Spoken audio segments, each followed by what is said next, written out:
अध्यात्म की साधना का उद्देश्य है आत्मानुशासन का विकास। बाहर से कोई शासन न हो, भीतर से इतना अनुशासन प्रकट हो जाए कि बाहर से किसी को अनुशासन करने की जरूरत न रही। आचार्य तुलसी ने पंचसूत्रम में एक बहुत महत्वपूर्ण बात लिखी है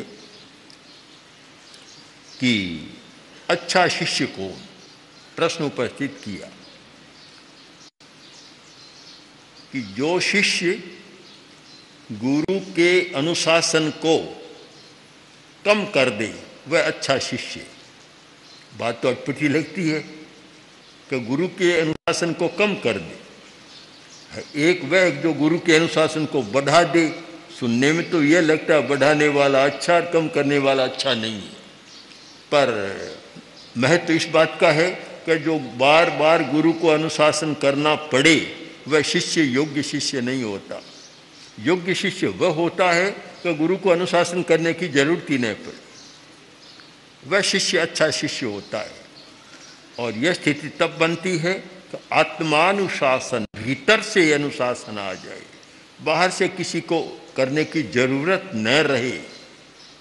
उत्तराध्ययन सूत्र का बहुत महत्वपूर्ण एक संकेत है कि बरंग में अप्पादंतो संयमेन तवेणे माहम परेहिं दम्मंतो बंधने हिं बहे। बरंग में अप्पादंतो अच्छा है कि मैं स्वयं अपने पर अपना शासन करूं, निज पर शासन करूं, अपने पर स्वयं शासन करूं, संयम के द्वारा और तप के द्वारा। ये अच्छा नहीं है कि दूसरा बद और बंधन के द्वारा मुझ पर अनुशासन करे, ये अच्छा नहीं है। स्वयं अनुशासन करे। जब स्वयं का अनुशासन नहीं होता वह व्यक्ति न नियम को मानता, न कानून को मानता, न और किसी बात को मानता, क्योंकि स्वयं पर शासन नहीं है। एक ग्राहक गया, बड़ी दुकान थी, कोई जनरल स्टोर था, यह दिखाओ वह दिखाओ वह दिखाओ, आधा घंटा तक देखता रहा चारों तरफ। अब दुकानदार ने कहा, अरे इतनी देर हो गई देख रहा है, कुछ खरीदना नहीं है तो फिर क्यों क्या देख रहा है? का मौका देख रहा। जहाँ अनुशासन अपना नहीं होता वहाँ आदमी मौका देखता है कि बुराई करने का मौका कब मिले। मौका देखता है कि कब चोरी करने का मौका मिले, कब इस दुकान से कुछ लेकर भागता बनूं, फिर मौका देखने लग जाता है। अपना अनुशासन ही बुराई से आदमी को रोक सकता है। दूसरा कहाँ कहाँ रोकेगा, कहाँ कहाँ साथ चलेगा, कहाँ रोकेगा? आत्मानुशासन का विकास प्रेक्षक ध्यान का उद्देश्य है। आत्मानुशासन का विकास, अपने पर अपना अनुशासन हो जाए। अपने पर अपना अनुशासन। लोकतंत्र की व्याख्या की गई कि राष्ट्र के लिए सारा हो, जनता के लिए, जनता के द्वारा जनता का शासन। यह लोकतंत्र की परिभाषा की गई है कि लोकतंत्र वह होता है जहाँ जनता के लिए, जनता के द्वारा जनता का शासन होता है। तो हम अध्यात्म की परिभाषा यह करें, अध्यात्म की इसको बदल दें कि अध्यात्म की भाषा क्या है? कि अपने द्वारा अपने लिए अपना शासन।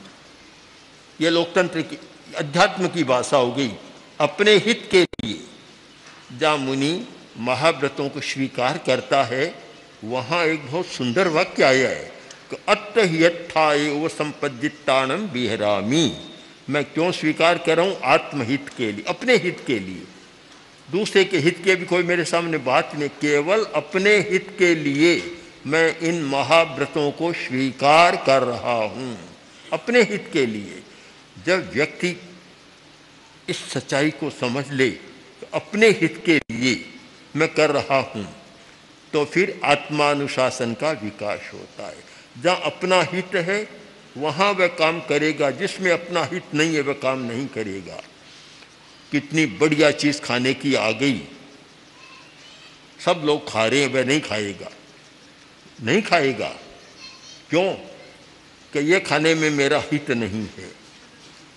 बर्नार्ड शॉ जो प्रसिद्ध नाटककार और भोज में गए, तो भोज में तो सब मांसाहार था, वे खा नहीं रहे, बैठे हैं। तो जो वहाँ के जो कार्यकर्ता थे, प्रमुख थे, आए कि सा आप भोजन क्यों नहीं कर रहे हैं? कि मेरे काम का नहीं है। क्यों नहीं कर रहे? कि मैं अपने पेट को कब्रिस्तान बनाना नहीं चाहता। ये भावना कहाँ से आती है?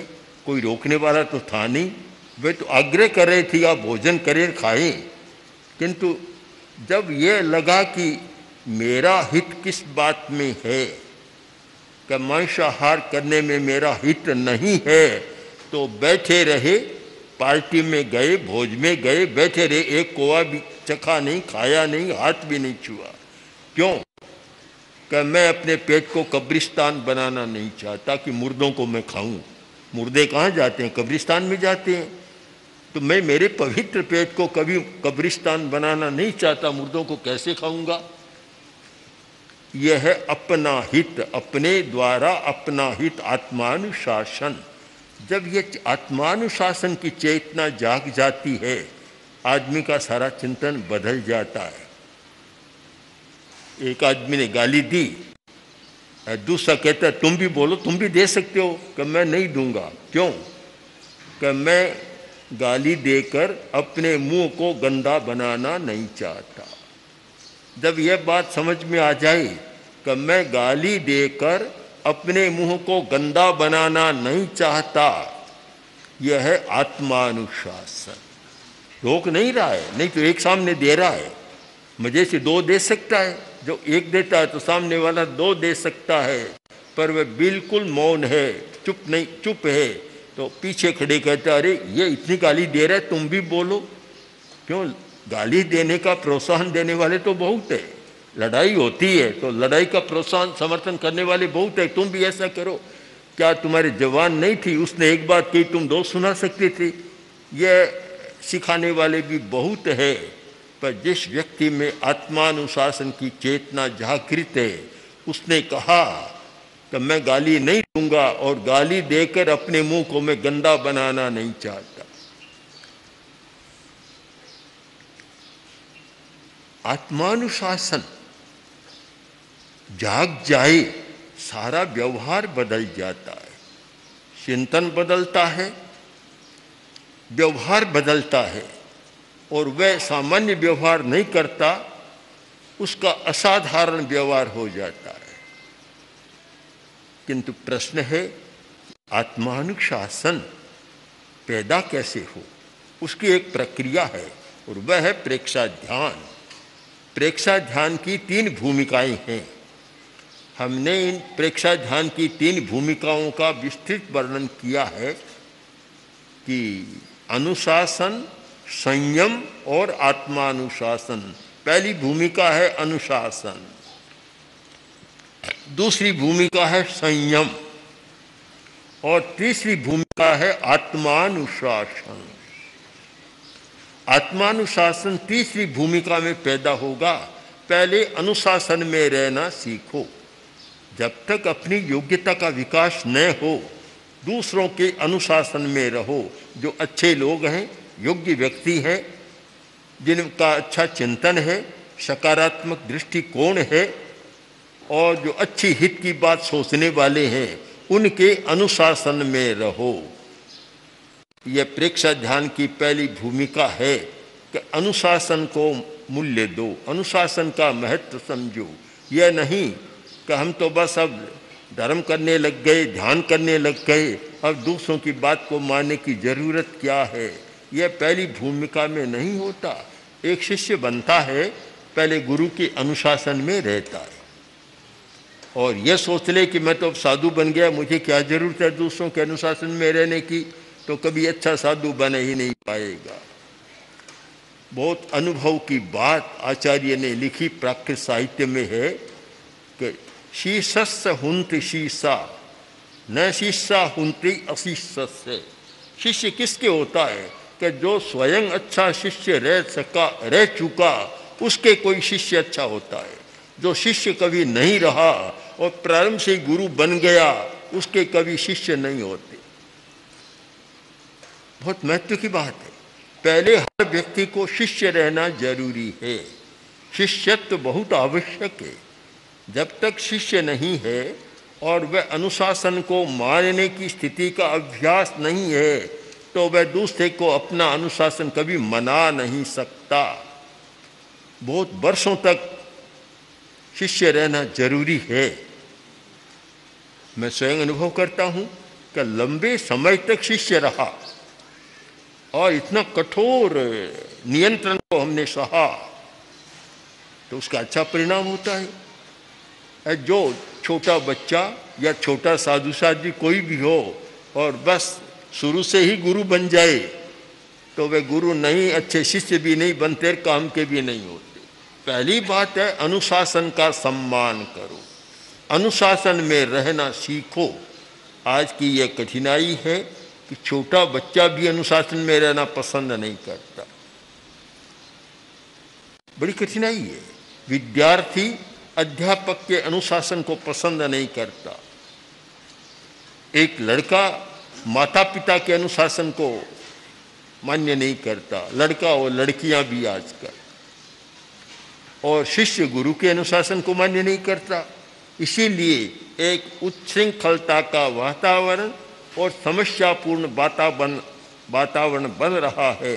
कभी कभी हम लोग प्रसंगवश किसी माता पिता को कहते हैं कि तुम्हारा पुत्र अच्छा नहीं है, व्यवहार अच्छा नहीं है, तुम थोड़ा उस पर नियंत्रण नहीं रखते। कहते नहीं हो कभी? बोले महाराज न कहें तब तक अच्छा है, अगर कह दिया कुछ तो सोचना पड़ेगा कि कहाँ मिलेगा, इस लोक में मिलेगा, दूसरी दुनिया में मिलेगा, घर में मिलेगा, कहीं जंगल में मिलेगा, पता नहीं है। एक ऐसा वातावरण बन गया कि शायद अनुशासन मान्य नहीं है। कोई भी व्यक्ति सहन करना नहीं जानता, अनुशासन को मानना नहीं जानता।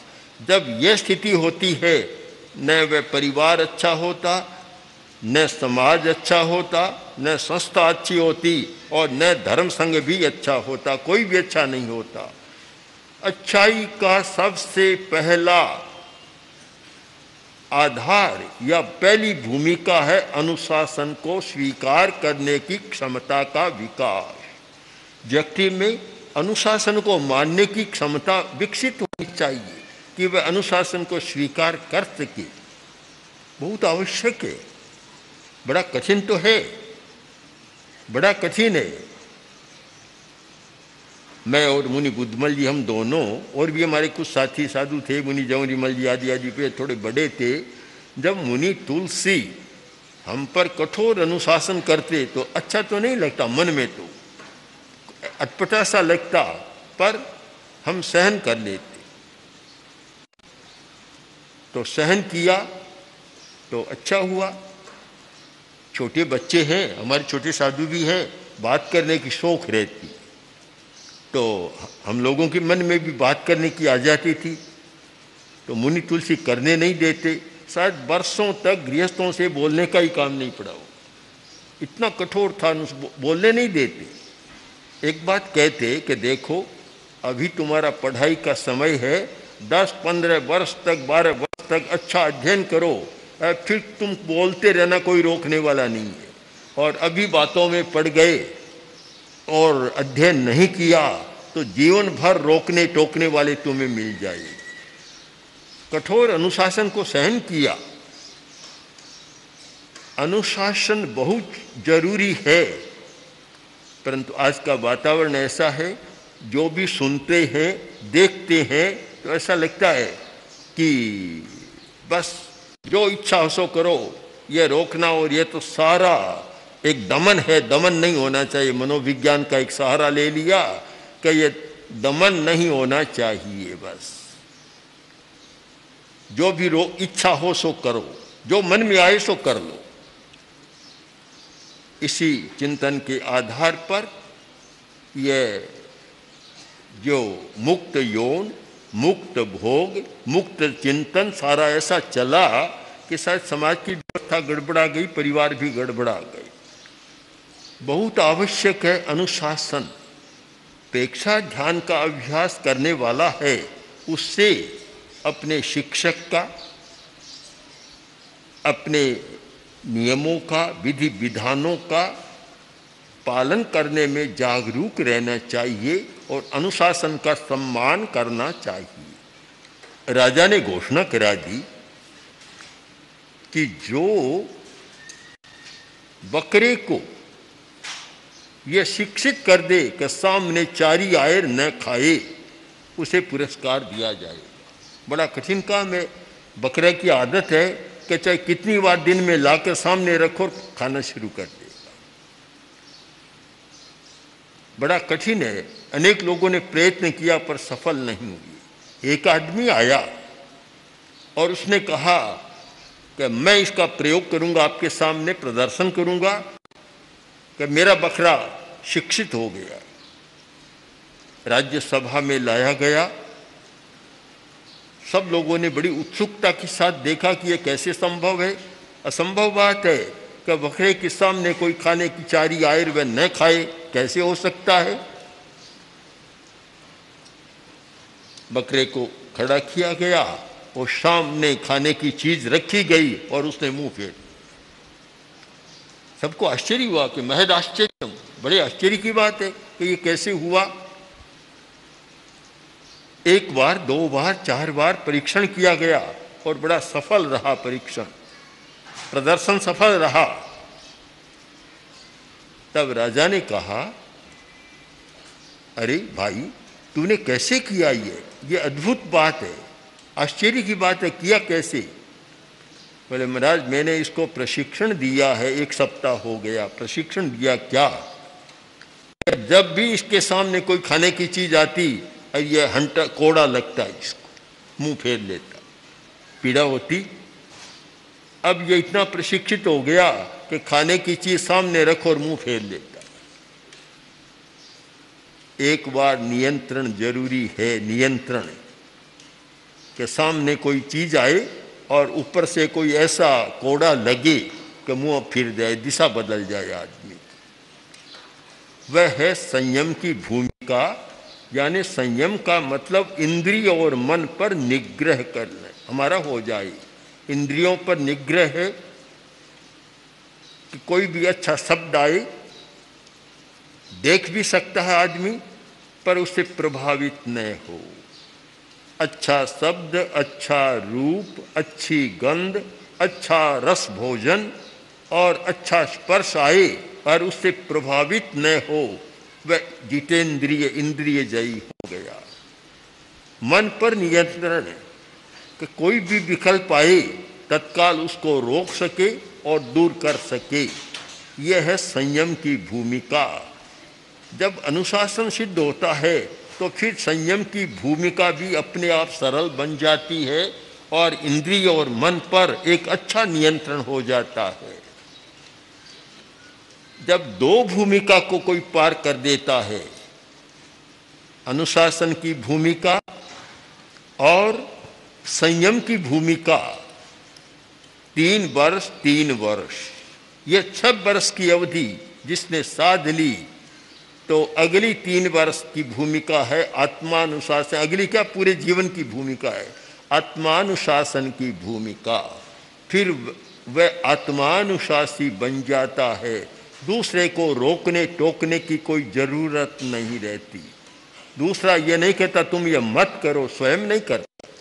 अपना अनुशासन इतना जागृत हो गया कि वह स्वयं वैसा काम नहीं करता जो अपने हित में नहीं होता, न अपने हित में होता, न दूसरों के हित में होता। कोई भी अहित कर कार्य वह नहीं करता। कौन रोकता है? फिर बाहर से रोकने की जरूरत नहीं। वह भीतर से चेतना ऐसी समर्थ बन जाती है कि स्वयं नहीं करता, अपने विवेक से नहीं करता, अपना विवेक चेतना ही उसको रोकने वाली है। आज शायद विवेक चेतना के जागरण की बहुत जरूरत है। आत्मानुशासन और विवेक की चेतना दोनों बहुत महत्वपूर्ण होती है। आद्य शंकराचार्य ने एक प्रश्न किया, उन्होंने प्रश्न भी किया और उत्तर भी दिया है कि क्या पंडित है? पंडित कौन? ये नहीं कहा कि जो पढ़ने वाला। यस्त विवेकी, पंडित कौन? कि जिसकी विवेकी है, विवेक चेतना जाग गई, वह पंडित है। अन्यथा तो विवेक चेतना न जागे तो पढ़े लिखे मूर्खों की कमी नहीं है कोई। शायद दुनिया में बहुत ज़्यादा है पढ़े लिखे मूर्ख। जिसमें विवेक नहीं होता तो वह पढ़ा लिखा मूर्ख ही है। विवेक की चेतना जाग जाए, और वह जब तक नहीं जागती तब तक क्या होता है? दो चार पढ़े लिखे लोग थे, संस्कृत साहित्य में एक प्रसंग आता है, तो पढ़े लिखे थे, एक दिन बोले कि चलो हम बाहर सैर सपाटा करने जाएं, पिकनिक करने जाएं। गए, चारों 3-4 गए, तो गए और आगे श्मशान के पास एक गधा खड़ा था। तो एक गया और बोला देखो, जाकर उसका आलिंगन करने लगा। भाई भाई मिलते हैं ना, जैसे परस्पर में गले मिले, गले मिले, गले मिलना शुरू किया। उसने दुलत्ती मारी, गिर गया। दूसरे ने कह रहे क्या किया? अरे तुम समझते नहीं, देखो अपने साहित्य में क्या है कि राजद द्वारे श्मशाने च यह तिष्ठति से पंडित है। जो राजद द्वार और श्मशान में कोई मिलता है वह पंडित होता है। तो हम भी पंडित है, तो पंडित से मिलना चाहिए। मैंने यही तो काम किया। पढ़ा लिखा तो था पर विवेक नहीं था। लंबी बात है, आगे और चलते गए। आखिर श्मशान के पास ही नदी थी, नदी में स्नान करने बैठे और एक साथी डूबने लगा, आगे जाने लगा। तो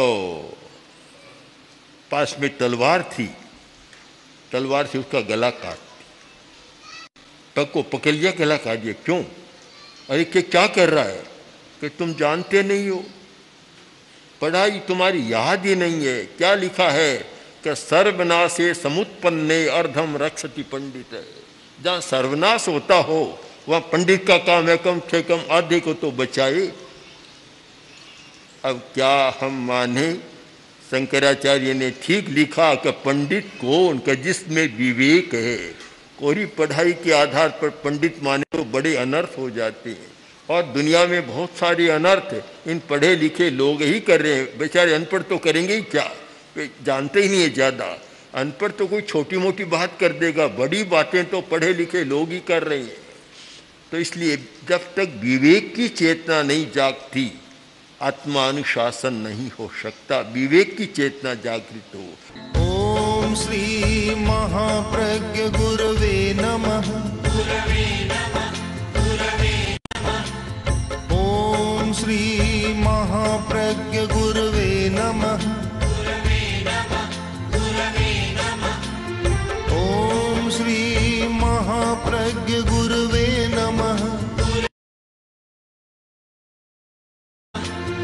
ओम श्री महाप्रज्ञ गुरवे नमः।